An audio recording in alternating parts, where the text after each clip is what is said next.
The video call started like any other family meeting, but I knew something was wrong the moment I saw my mother's satisfied smirk. James, darling, she began, her voice dripping with false sweetness. We've made an important decision about Grandfather William's estate. As you know, you've been difficult about sharing. I kept my expression neutral, though my hand tightened on my coffee mug. The 200-acre estate, with its historic mansion and valuable farmland, had been explicitly left to me in my grandfather's will. I'd spent the last 5 years modernizing the property while preserving its heritage, turning it into both a profitable venture and a family legacy. Michael's children need more space to grow, my father chimed in, referring to my younger brother's kids. And since you're always traveling for business, it makes more sense for them to live there. They're real family after all. The implied dig at my childless status wasn't subtle. I'd chosen to focus on my career, building a successful international consulting firm. My brother Michael, meanwhile, had married young and produced 3 children, becoming my parents' ideal of family values. We've already started the transfer paperwork, my mother announced, holding up a document. All we need is your signature to make it official. I see. I took a sip of coffee, buying time. And when did you plan this? It's been in the works for a few months. Michael appeared on screen, his wife Sarah beside him. The kids are so excited about their new home. We've already started packing. I thought about the security cameras I'd installed throughout the estate, the ones that had been recording every unauthorized visit over the past 6 months. Every conversation. Every planned betrayal. That's interesting, I said carefully. Especially since grandfather's will had some very specific conditions about the estate's transfer. Oh, those old papers, my mother waved dismissively. We've had our lawyer review everything. The estate can be transferred within the family at any time. And really, James, it's not like you're using it properly. I opened my laptop, making a show of checking my calendar. I have a meeting with my legal team in an hour. Why don't we discuss this tomorrow?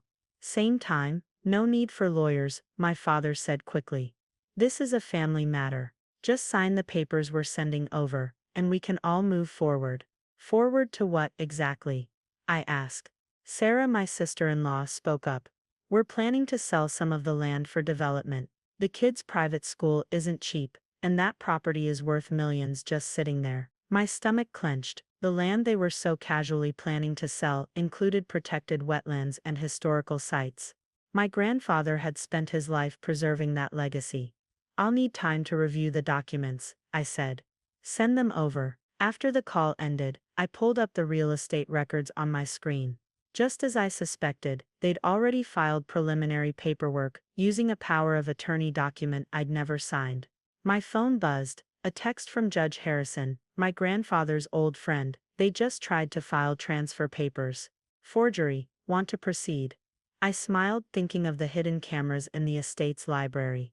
The ones that had recorded my family's late-night meetings, planning how to forge my signature and circumvent the will's conditions. Proceed, I texted back.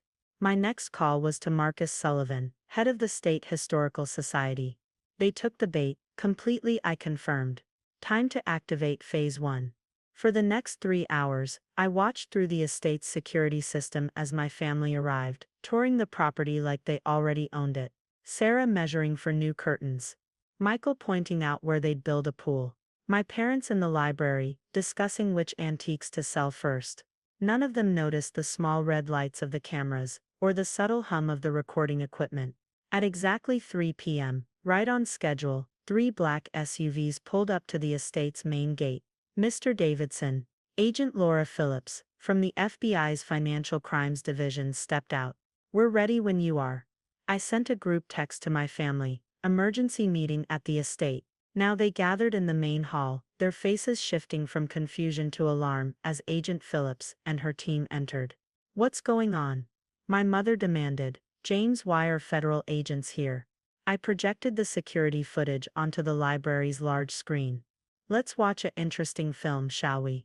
From 6 months ago, when you first started planning this little theft.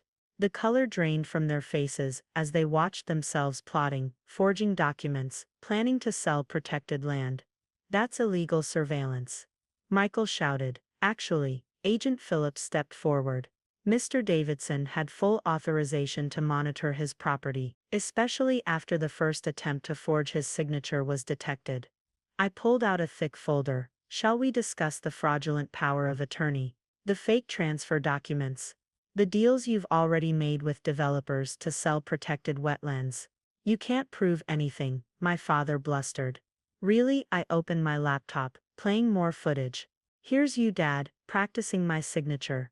And Mom, here you are discussing how to backdate documents with your lawyer. Oh, and Michael? The developers you met with last week. Federal agents. Sarah burst into tears. The children need this house. They deserve it. The children. I turned to face her. Let's talk about how you plan to sell their heritage for quick cash. The land their great-grandfather protected, the history he preserved, you were ready to destroy it all for private school tuition. Judge Harrison entered the room, carrying his own set of documents.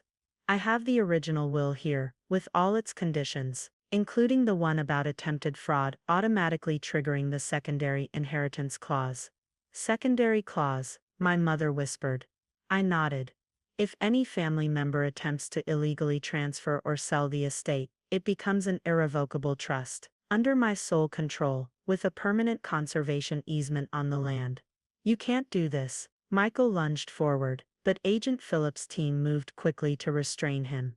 Actually, I can, and I have. I handed copies of the trust documents to everyone. As of this morning, when you filed those forged papers, the estate legally transferred into the trust. It can never be sold or developed. And you've all just been recorded attempting to commit federal fraud. My mother sank into a chair, her face ashen. We were only thinking of the family. No, you were thinking of money. Just like when you tried to sell grandfather's art collection last year. Did you really think I didn't know about that? Agent Phillips stepped forward. We'll need statements from everyone. Mr. Davidson has agreed not to press charges. If you cooperate fully, and immediately cease all attempts to claim or transfer the property. And if we don't? My father challenged. I played one final recording, a conversation between them and a developer, explicitly discussing bribes to bypass environmental regulations. Then you can explain to a federal judge why you attempted to destroy protected wetlands for profit, your choice. The next hour was a blur of paperwork and formal statements. My family signed everything put in front of them, their dreams of quick profit crumbling. As they were leaving, my mother turned back. You planned this all along, didn't you? Letting us think we could take it. I learned from the best, Mom. You always taught me to think ahead. I gestured to the security cameras. Consider it a lesson in family values. After they left, Judge Harrison stayed behind. Your grandfather would be proud, James. He knew this might happen. That's why he added that clause. I looked around the grand old house, thinking of the generations of history within its walls. The estate was never about money. It was about legacy, about preservation. And now, I smiled, pulling up the Conservation Trust documents on my laptop. Now it's protected forever. No one can ever sell it or develop it. The wetlands are safe, the historical sites preserved. What about your brother's children? They'll still inherit through the trust. But they'll have to prove they understand the responsibility that comes with it. Just like I did. My phone buzzed with a text from Agent Phillips. They're all cooperating, no charges necessary. But they're not happy. They never understood what this place really means. I told Judge Harrison. To them it was just property to be sold. To me it's a legacy to be protected. And now, I walked to the window, watching the sunset over the protected wetlands. Now it's time to show everyone what that legacy really means. 1 month after my family's failed attempt to steal the estate, I stood in Grandfather William's study, reviewing the changes. The security system had been further upgraded, the historical documentation digitized, and the Conservation Trust was now ironclad. My phone buzzed with a news alert. Davidson Estate announces revolutionary conservation program. The press release had gone live, revealing my plans for the property's future. Within minutes, Michael called. A public education center. He sputtered. You're turning our family estate into a museum. Not just a museum, I replied calmly. A living laboratory for environmental research, historical preservation, and sustainable agriculture. Everything grandfather worked for. But what about the children? Their inheritance? I sat in our grandfather's leather chair, remembering the conversations we'd had here. The trust provides for their education, if they choose to study environmental science, historical preservation, or sustainable agriculture. The legacy isn't about owning the land, Michael. It's about protecting it. Mom's furious, he said. She's talking about contesting the trust. She can try, but the fraud evidence is quite compelling. I pulled up the security footage on my laptop. Would she like me to release it publicly? He hung up. Judge Harrison arrived an hour later for the official trust board meeting. The applications are pouring in, he announced. Universities want to partner with us. Conservation groups are offering funding. Your grandfather's vision is becoming reality. I handed him the latest property surveys. The wetlands are already showing improvement since we expanded the protected areas. And the Historical Society is ecstatic about the restoration project. Your family's still causing trouble, he warned. Your mother's been calling board members, trying to influence them. I know. I played a recording of her latest attempt at manipulation. Every call is documented, every threat logged. She's only strengthening our position. My phone buzzed again. Sarah, this time the kids are crying. They thought they were getting a mansion. How could you be so cruel? I texted back, bring them to the estate tomorrow. Let me show them what they're really inheriting. The next morning, my niece Emma, 12, and nephews, Tyler, 10, and Jason, 8, arrived with their mother. Sarah's expression was cold, but the children's eyes widened as they took in the changes. Uncle James. Emma pointed to the new interactive displays in the entrance hall. What's all this? This, I said, leading them through, is your real inheritance. Not just a house, but a mission. I showed them the touch screens displaying the estate's history. The live feeds from the wetlands, showing rare birds nesting. The agricultural projects yielding sustainable crops. You mean we can't live here? Tyler looked disappointed. You can be part of something bigger. I took them to the new education center. These are your great-grandfather's field notes. He spent his life protecting this land, studying it, preserving it for the future. That's worth more than just living in a big house. Jason, the youngest, pressed his face against the window overlooking the wetlands. Are those real scientists down there? Yes, I smiled. They're studying endangered species. Would you like to meet them? Sarah tried to intervene, but the children were already rushing toward the door. For the next 2 hours, they explored the estate with new eyes. Emma took detailed notes about the historical artifacts. Tyler asked endless questions about the sustainable farming techniques. Jason followed the scientists around, fascinated by their equipment. They could have had all this anyway, Sarah said bitterly, as we watched them. Without your interference. No. I corrected her. You would have sold it for quick cash. Instead, they have the chance to become its guardians.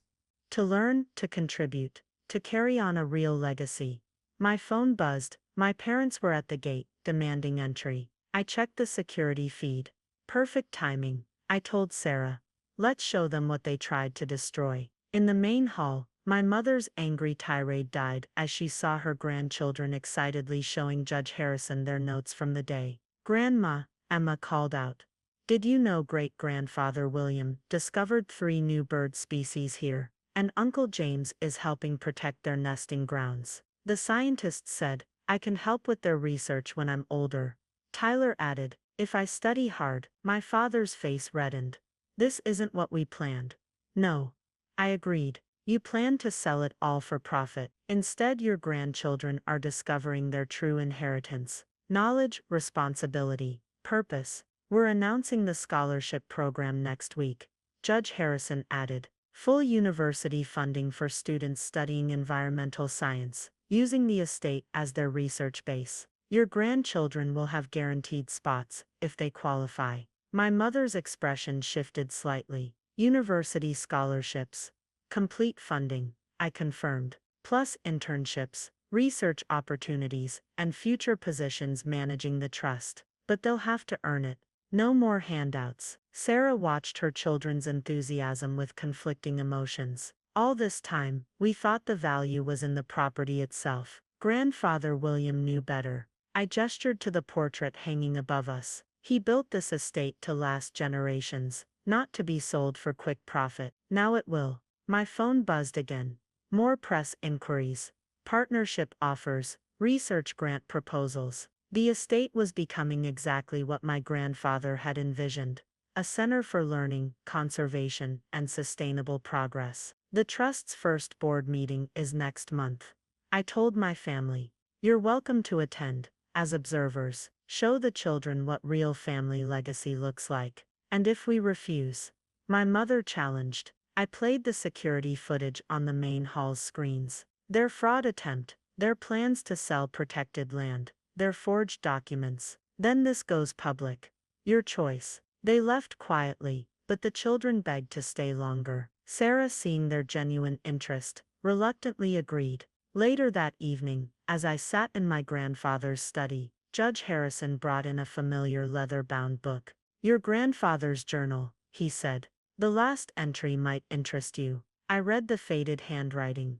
James understands, not just the land, but the responsibility. When they try to take it, and they will, he'll know what to do. The estate isn't about ownership. It's about stewardship, about passing on not just property, but purpose. He'll show them, and maybe, just maybe, the next generation will learn what I tried to teach them all along. He knew, I said softly. He knew they'd try to steal it.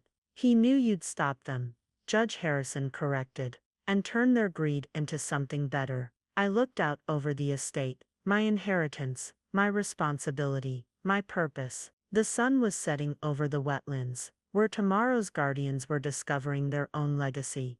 6 months later, the Davidson estate had transformed from a family battleground into a nationally recognized conservation center. I sat in the boardroom, reviewing the latest achievements with Judge Harrison. 3 endangered species recovered in the wetlands, he noted.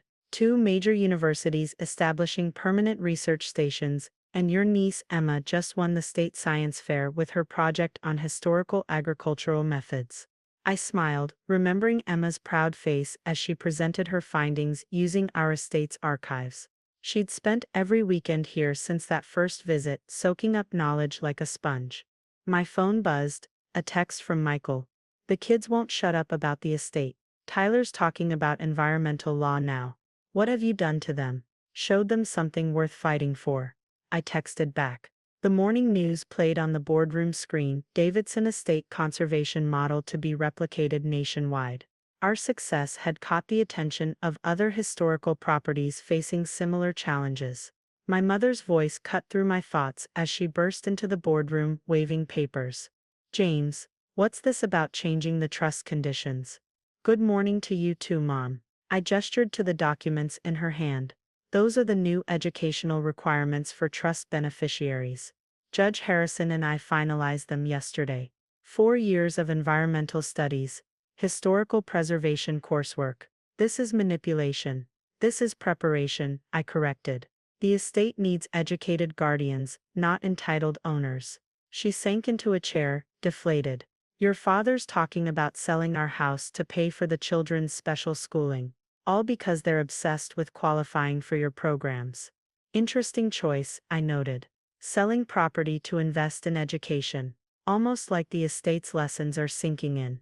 The security screen showed Sarah arriving with the children. In 6 months, they'd changed dramatically. Emma carried research papers instead of her phone. Tyler wore the Junior Ranger vest he'd earned. Even little Jason had traded video games for birdwatching binoculars. Uncle James. They burst into the boardroom. We brought our project proposals. My mother watched silently as I reviewed their work. Emma's detailed plan for documenting historical farming techniques. Tyler's proposal for a youth conservation program. Jason's carefully drawn maps of bird migration patterns. What happened to their private school plans? I asked Sarah quietly. She looked away. They chose this instead.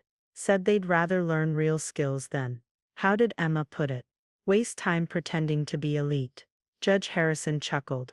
William would have loved that. The estate's afternoon tour group passed by the boardroom windows. Another program that had exceeded expectations. Local schools, conservation groups, and historical societies regularly visited to learn from our model. The Trust's quarterly review is next week. I told my mother. The children's proposals will be presented to the board. Will you and Dad attend?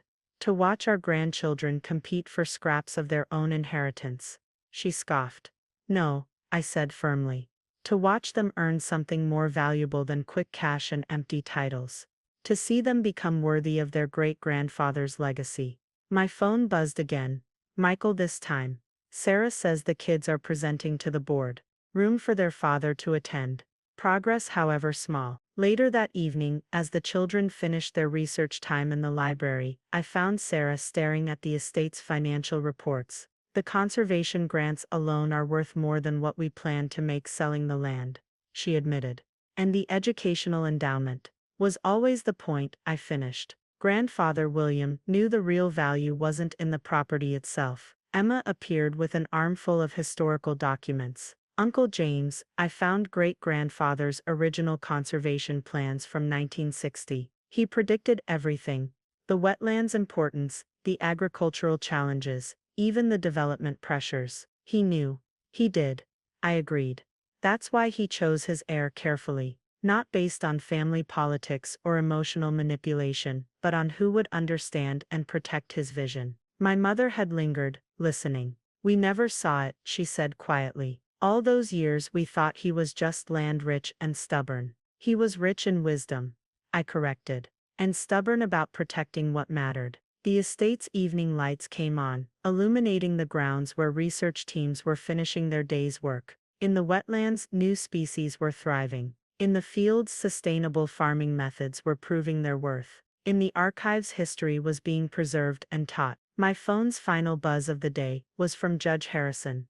William's old colleagues want to award the estate their Legacy Conservation Award. First time given to a private property. I looked at the children, absorbed in their studies. At Sarah, reluctantly admiring the results of our programs. At my mother, finally beginning to understand. The award ceremony, I replied, should be interesting. Full family attendance required. Because sometimes the best revenge isn't in destroying what others wanted to steal, but in transforming it into something they never imagined possible. Something that changes not just the property, but the people themselves. Even if it takes generations to learn the lesson. 1 year to the day after my family's attempted theft, we gathered in the estate's grand hall for the Legacy Conservation Award ceremony. The irony wasn't lost on anyone. Welcome to the Davidson estate. I addressed the packed room of conservationists, academics, and press. A year ago, this property was nearly lost to greed and short-sightedness.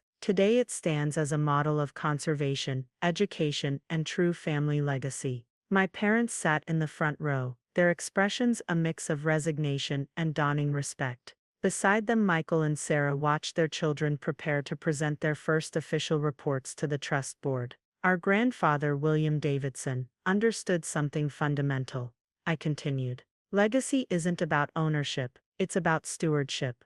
Not about what you possess, but what you preserve. The screens behind me showed the estate's transformation, endangered species returning to the wetlands, sustainable agriculture programs yielding results, historical archives being digitized and shared worldwide. Emma stepped up first, poised and professional despite her young age. Our great-grandfather's conservation methods were decades ahead of their time, she began, displaying her research findings. By following and expanding on his original plans, we've increased biodiversity in the wetlands by 40% this year alone. I caught my mother wiping away tears as her granddaughter commanded the room's attention. Tyler followed, presenting the youth conservation program he'd developed. We've enrolled over 200 local students, he reported proudly. They're learning to be the next generation of environmental guardians. Even Jason, no longer the video game addicted child of a year ago, shared his bird migration study with confidence. Judge Harrison took the podium. William Davidson left this estate to the one person who understood its true purpose. Today we see the wisdom of that choice. The award presentation began, but I was watching my family. Michael, who'd once schemed to sell the wetlands, was now taking notes on Tyler's conservation programs. Sarah, who'd valued only the mansion's prestige, was discussing research grants with university representatives. The trust has established permanent scholarships at 5 universities, I announced. full funding for students pursuing environmental science, historical preservation, and sustainable agriculture. The first recipients include 3 very special students who learned that true inheritance isn't about taking, but about giving back. Emma, Tyler, and Jason stepped forward to receive their scholarship certificates, not handouts, but opportunities earned through hard work and genuine passion. My mother approached me after the ceremony. "Your grandfather would be proud," she said softly. "Not just of what you've done with the estate, but of what you've done for the children." "They did it themselves," I corrected. "Once they understood the real value of their inheritance." Michael joined us, looking uncomfortable. "The environmental law program Tyler wants to attend. It's expensive. The trust will cover it," I said. "As long as he maintains his commitment to the estate's mission." "And if we want to be more involved?" he asked hesitantly. "Sarah and I have been talking. Maybe we could help with the programs." I smiled. The trust always needs dedicated volunteers, especially those who've learned from their mistakes. The evening ended with a sunset tour of the wetlands. My family walked together, but not as the same people who'd tried to steal this place a year ago. Emma pointed out rare birds to her grandmother. Tyler explained conservation techniques to his father. Jason showed his mother how to use the tracking equipment. Judge Harrison joined me on the observation deck. "Quite a transformation," he noted. "Both the estate and the family." "Grandfather William's greatest lesson," I agreed. "Sometimes people need to lose something to understand its true value." My phone buzzed one last time. A message from the National Conservation Society, Davidson Estate model to be implemented nationwide. "Congratulations on changing the future of private land conservation." I looked out over the property as darkness fell. Security lights illuminated the research stations, where tomorrow's scientists would continue their work. Motion sensors tracked wildlife moving safely through their protected habitat. Cameras monitored and documented a legacy not just preserved, but enhanced. "Ready for Phase 2? Judge Harrison asked. I nodded, thinking of the expansion plans, the new programs, the growing network of protected properties following our model. "The best revenge," I said, "isn't just stopping people from destroying something precious. It's transforming it into something so valuable they finally understand what they almost lost." Below us, my family walked the paths of their reformed understanding, guided by the next generation of true inheritors. Sometimes the greatest victory isn't in winning the battle, but in changing the warriors themselves. The end.